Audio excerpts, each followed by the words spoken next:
The crystal chandeliers sparkled above the grand ballroom as over 300 guests laughed, danced, and celebrated what was supposed to be the happiest day of my life. I stood beside my fiancé, Daniel, smiling for the cameras while soft violin music echoed through the hall. Everything looked perfect. But perfection has a way of hiding monsters. My name is Emma Carter, 32 years old, CEO of Carter Digital Holdings, owner of a luxury penthouse overlooking Manhattan, and for the first time in my life, a woman who believed she'd finally escaped her past. I was wrong, because my parents had come to the wedding, not to celebrate, not to bless us, but to take something they believed belonged to them. Most guests thought my parents were respectable people.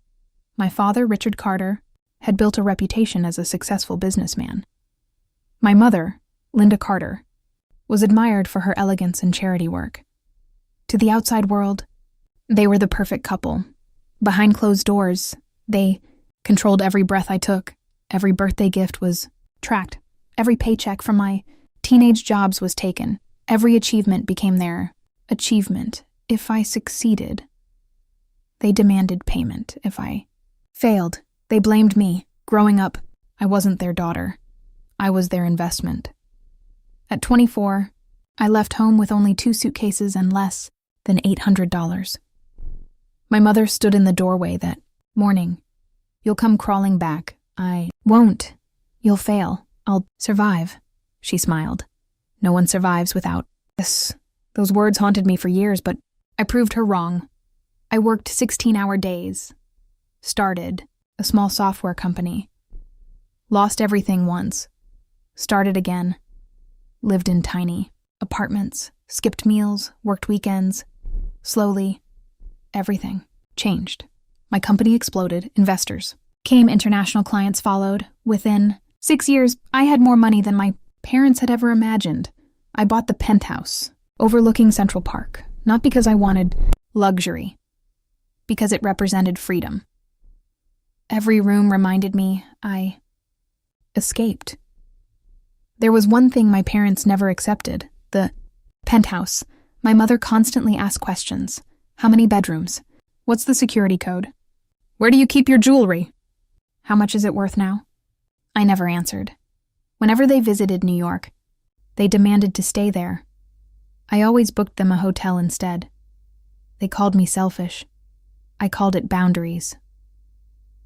3 months before the wedding, things became strange. Someone attempted to access my smart home system.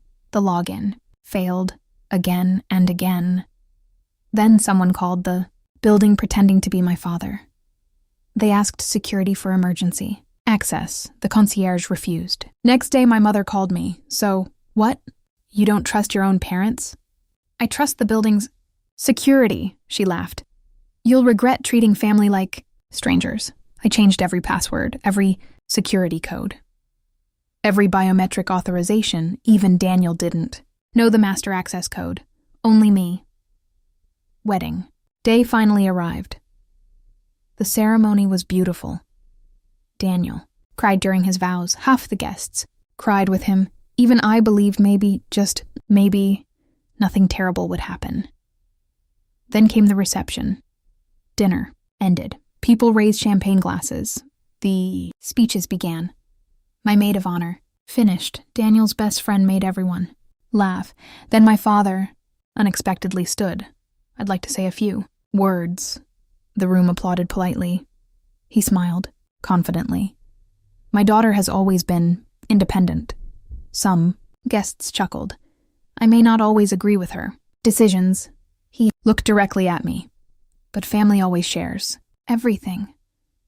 A strange feeling settled in my stomach. My mother suddenly walked toward our table. She wasn't smiling anymore. She stopped only inches from me. The ballroom became unusually quiet. She held out her hand. "Emma." "Yes?" "Give me the password." I blinked. "What?" "The master password." Silence. "The penthouse access." 300 guests stared. I laughed nervously. "This isn't the time." "It is exactly the time." People exchanged confused looks. Daniel stepped forward. "Linda." She ignored him. You've hidden that apartment from us long enough, I whispered. We'll talk later. No, her voice grew louder. Tell me now. The ballroom became completely silent. Someone even lowered their phone. Father folded his arms. We're waiting. I looked around. Business, partners, friends, employees, family members. Everyone was watching. My heart pounded. I said, no, one. We're .com firm. No. My mother's face changed instantly, her eyes filled with rage. You ungrateful little girl. I'm 32. You owe us everything. Owe you respect, and you have it. But you will never have my home. She took one step closer. So that's your final answer? It is. Without another word, she raised her hand. Crack! The slap echoed across the ballroom. My head snapped sideways. The force nearly knocked me off balance. A burning pain exploded across my cheek. Gasps erupted. Throughout the hall, someone screamed. Daniel caught me before I fell, 5 red. Fingerprints slowly appeared on my face. No one moved. No one spoke. My mother simply stared at me, waiting for me to apologize, to surrender, to hand over the password. Instead, I gently touched my burning cheek, looked directly into her eyes, then quietly picked up my phone. Without saying a single word, walked out of the ballroom. Outside, under the cold New York night sky, I dialed a number I hadn't called in. Nearly 12 years. The person answered on the second ring. I was wondering when you'd finally call. I closed my eyes. It's time. I understand. Need you here. I'll be there within an hour. As I ended the call, I looked back through the ballroom windows. Inside, my mother was smiling confidently, convinced she had won. She had no idea. The man now driving toward the wedding was the one person she feared, more than anyone else. And when she saw his face, everything she had spent, decades hiding, would begin to unravel. The ballroom buzzed with whispers after I walked out. No one knew where I had gone. Some guests assumed I had gone to calm down. Others believed the wedding was over. Inside, my mother stood proudly, convinced she had taught me one final lesson. She'll be back, Linda said confidently, lifting a champagne glass. Emma has always been dramatic. My father nodded. She knows better than to embarrass this family. Daniel wasn't listening. He rushed outside, searching every corner of the hotel. Finally, he found me sitting alone on a marble bench overlooking the city. My makeup was ruined. The red handprint still burned on my cheek. He knelt beside me. I'm calling the police. No. They assaulted you. I know. Then why not? I looked toward the hotel entrance, because tonight isn't about revenge. It's about the truth. Daniel frowned. What truth? The one my parents have spent 28 years hiding. Exactly 58 minutes after I made the call, a black Rolls-Royce slowly pulled into the hotel driveway. Its headlights swept across the entrance. The security guards immediately straightened. The driver stepped out first. Then an elderly man emerged from the back seat. He looked to be around 70 years old. Silver hair, perfectly tailored navy suit. A polished wooden cane, calm blue eyes that had clearly seen more pain than most people could imagine. He wasn't famous. He wasn't a politician. He wasn't a billionaire celebrity. Yet the moment he stepped out, even the hotel manager hurried to greet him personally. He politely declined the assistance. I know where I'm going. I stood. It's been a long time. He smiled gently. 12 years. I'm sorry. You have nothing to apologize for. Daniel looked confused. Emma. I turned toward him. This is Jonathan Hayes. Daniel offered his hand. Jonathan shook it warmly. Then Daniel quietly asked, Who is he? Jonathan answered before I could. I used to be Emma's guardian. Daniel blinked. Guardian? Emma nodded slowly. My parents lost legal custody of me when I was 14. Daniel's eyes widened. What? Inside the ballroom. The music had resumed. Guests were trying to pretend nothing unusual had happened. Then the doors opened. Jonathan Hayes walked in beside me. The room slowly fell silent again. My mother's smile disappeared instantly. The champagne glass slipped from her hand. It shattered on the floor. Her face turned white. "No," she whispered. "No. This isn't possible." My father froze. His hands actually began trembling. Jonathan stopped only a few feet away. He looked at both of them. "I see neither of you has changed." No one understood what was happening. Guests looked from one face to another. My mother suddenly shouted, "You have no right to be here." Jonathan calmly replied, "I was invited." "I forbid it." He smiled sadly. "You've never had authority over me." One of Daniel's relatives whispered, "Who is that man?" Another guest replied, "I've never seen Richard Carter look frightened." Neither had anyone else. Jonathan slowly turned toward the guests. "My name is Jonathan Hayes. I served as a family court judge in New York for 34 years. The room became perfectly still. I retired 8 years ago." He looked directly at my parents. "But there is one case. I have never forgotten." My mother's breathing became faster. "Stop." Jonathan ignored her. 12 years ago, a 14-year-old girl appeared in my courtroom. He looked at me, covered in bruises. Several guests gasped. Medical reports documented years of physical abuse. "No," my mother screamed. "That's a lie."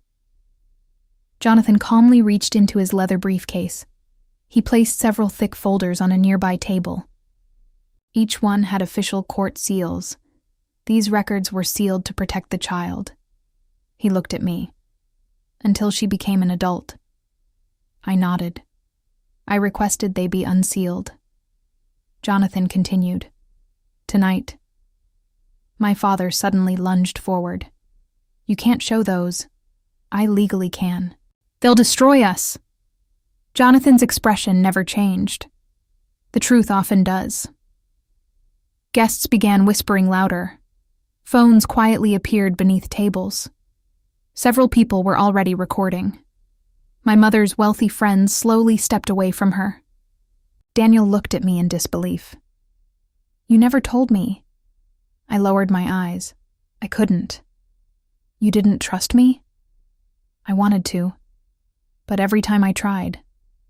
I remembered being 14, and I couldn't speak. Daniel gently took my hand. "You never have to hide again." Jonathan opened the first file. Inside were dozens of photographs, hospital reports, police records, school reports, psychological evaluations. Every page told the same horrifying story. Years of violence, years of fear, years of silence. Jonathan held up only one photograph. Not for drama, but because everyone needed to understand. It showed 14-year-old Emma sitting in a hospital bed, her left eye swollen shut, a fractured wrist, bruises covering both arms. The ballroom fell silent. Someone began crying softly. Jonathan closed the folder. "You demanded her apartment password tonight." He looked at Linda. "But that wasn't what you truly wanted." Linda stared at the floor. "You wanted access to something else." My father shouted, "Enough!" Jonathan ignored him again. "You wanted access to the private safe hidden inside her penthouse." The room erupted with confused whispers. Richard Carter's face drained of color. Jonathan continued, "Because inside that safe is the one document that can send both of you to prison." Emma looked at Jonathan. "It's still there." He nodded. "Good." Daniel whispered. "What document?" Jonathan answered quietly. "The original financial records. The records proving that Emma's parents stole millions of dollars from a children's education trust established by her late grandfather, and forged documents to make it appear that Emma inherited nothing." The silence that followed was even heavier than the slap. My mother's lips trembled. My father staggered backward until he hit a table, for the first time in their lives. They looked defeated. But Jonathan wasn't finished. He looked directly at me. "Emma, are you finally ready to tell everyone who your grandfather really was? And why your parents have spent 20 years trying to erase his name?" Emma took a slow, shaky breath. Then she looked at the hundreds of stunned guests. "It's time.